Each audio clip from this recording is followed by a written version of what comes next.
For if God spared not the angels that sinned, but cast them down to hell, and delivered them into chains of darkness to be reserved unto judgment. Shalom again, family. First and foremost, we got to give all praise, glory, and honor to our Creator and Maker, Yahweh, in the name of His only begotten Son, Yahweh Shah, who the world ignorantly calls Jesus Christ. This is Mikhail, just a humble servant of the Most High, here to bring some more edification and continue our discussion about Europe not being the bottomless pit, according to the prophecies in Revelation. Now let's take a look here. Now this passage here that started with in 2 Peter chapter 2 verse 4. This is a similar event that's going to take place in Revelation 20. And unfortunately, this passage here in 2 Peter 2:4, I see a lot of Israelite brothers and elders, hate to say it, but butcher this passage up and say it has something talking about that we're the angels in the state of captivity, which is not what the Apostle Peter was writing here, and I can prove it when we break this down. So let's look at it again and show that it's talking about angels being bound up in chain and not the so-called black and brown man in today's captivity. So for if God spared not the angels that sinned, but cast them down to hell and delivered them into chains of darkness to be reserved unto judgment. So let me bring this tool to help me out. My e-sword. So people say that angels, when you look at it, means a messenger. So anybody could be a messenger of the Most High. I mean, which is there's some truth to that.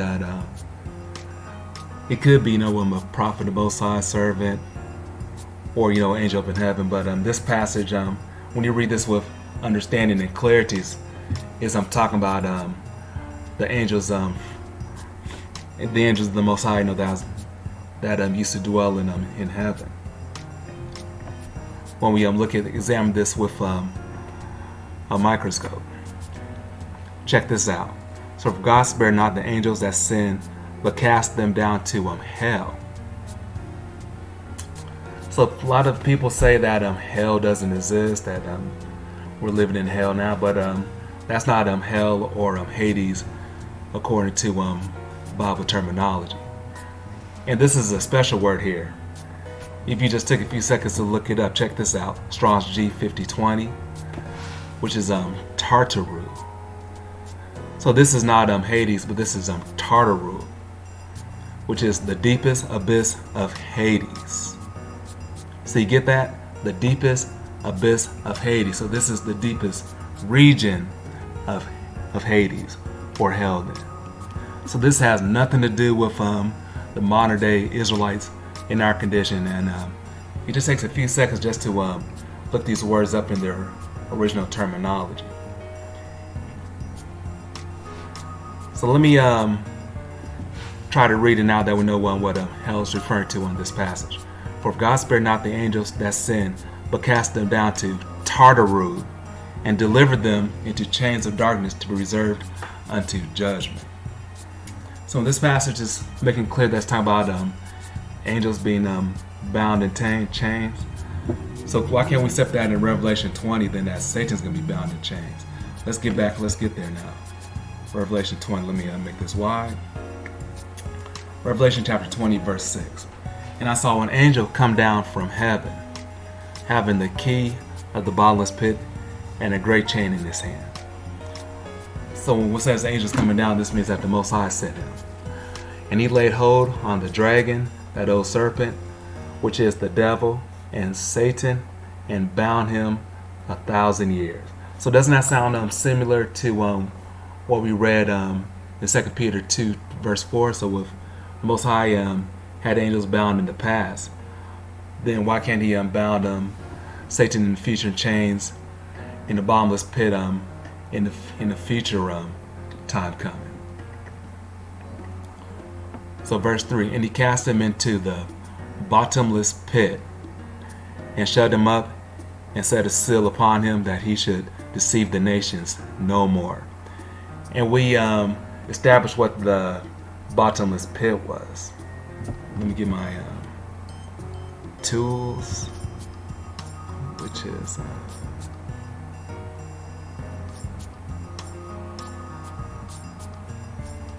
Salakia, Revelation 23.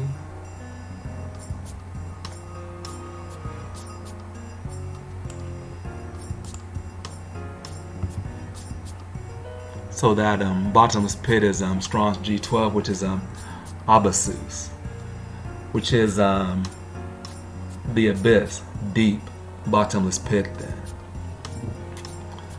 so remember that word, Abasus. So this is what. So that's further confirmation, that the bottomless pit is talking about a dark region where wicked spirits, demons, and fallen angels dwell in. With the reference we have in Luke 8:31, 2 Peter 2:4, and Revelation, and there's other sources to confirm that we're going to get into. Where we at now?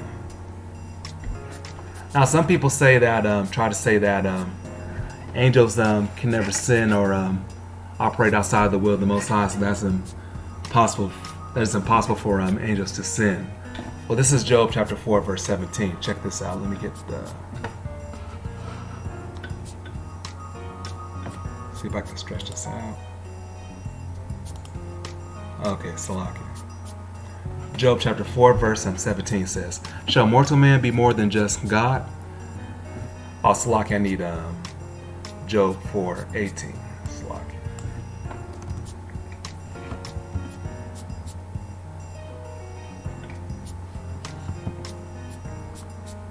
Okay, Job chapter 4, verse 18. Salakia again. "Behold, he put no trust in his servants, and his angels he charged with folly." So not every angel operate in the perfect will of the Most High. When you read Genesis 6, talking about the sons of God, in that context, it's talking about the fallen angels. And also we have other references too, which is in Job chapter 1, verse 6, Job chapter 2, verse 1, and I think Job chapter 38, verse 17, where it refers to the sons of God as fallen angels. It's not that hard to understand. And I want to bring out some more passages, show what other translations interpretations are, or how they translated Job 4:18. NIV says, "If God placed no trust in his servants, if he charges his angels with error." If God does not trust his own angels and has charged his messengers with foolishness. So that's interesting, the NLTV, which says if God does not trust his own angels and has charged his messengers with foolishness. So even in his ESV, even his servants he puts no trust, and his angels he charges with error. So the Most High has charged his angels that have transgressed and going out the will of the Most, out of his will with folly, and that's why there's angels chained up in Tartarus, according to 2 Peter chapter 4, if you believe the scriptures as it is written. Okay. Now I want to bring this another source. This is the book of Enoch. The book of Enoch talks about the abyss also. He gives a description. He gives a real detailed description of the abyss or the bottomless pit. So this is book of Enoch, chapter 18. Everyone start at verse 11. Hope you guys can see this and follow with me clear. So it says, "And I saw a deep abyss with columns of heavenly fire, and among them I saw columns of fire fall, which were beyond measures, alike toward the height and towards the depth. And beyond that abyss I saw a place which had no firmament of heaven above, and no firmly founded earth beneath it." So did you guys catch that? Check this out in verse 12 again. "And beyond that abyss I saw a place which had no firmament of the heaven above, firmly founded earth beneath it. That's a bottomless pit, family. That's a clear, concise definition. And there was no water upon it and no birds, but it was a waste and horrible place. I saw there 7 stars like great burning mountains, and to me, when I inquired regarding them, the angel said, "This place is the end of heaven and earth. This has become a prison for the stars and the host of heaven."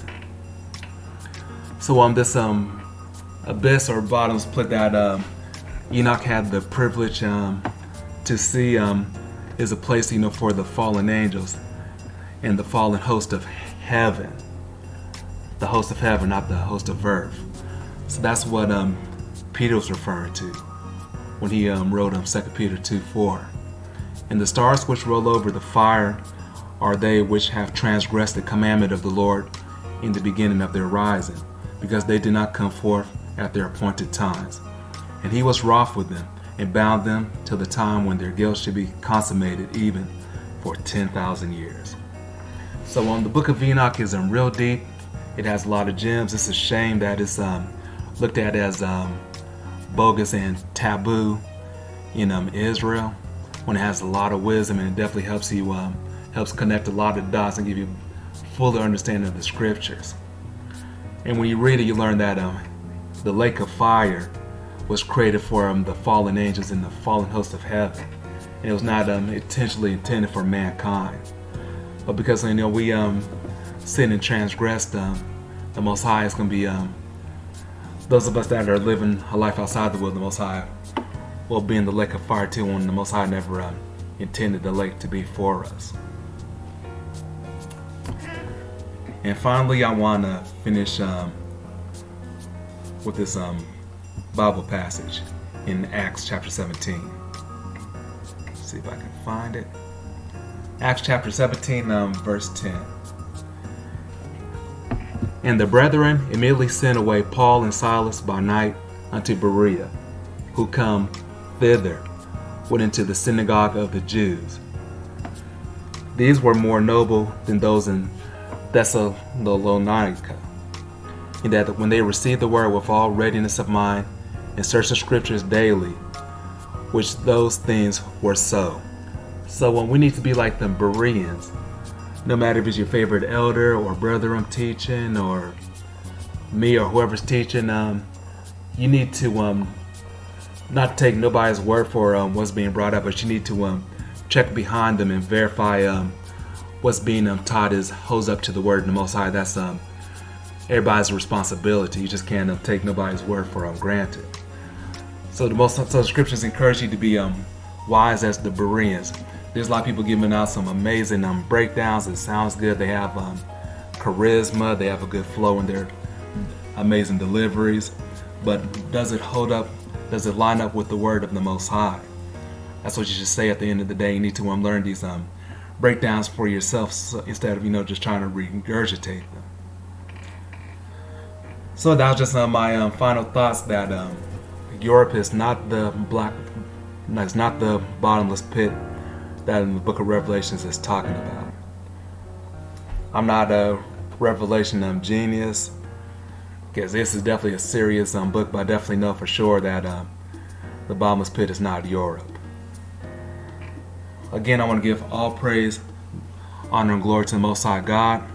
And then it was only begotten Son, Yahweh Shai. I definitely hope this lesson was edifying, and leave me some feedback on what you think. Does this make sense for you, or am I going off? I definitely love to receive feedback, whether it's positive or negative. This is Brother Mikael again. Thanks for listening. Shalom, and many blessings to you, family. Take care.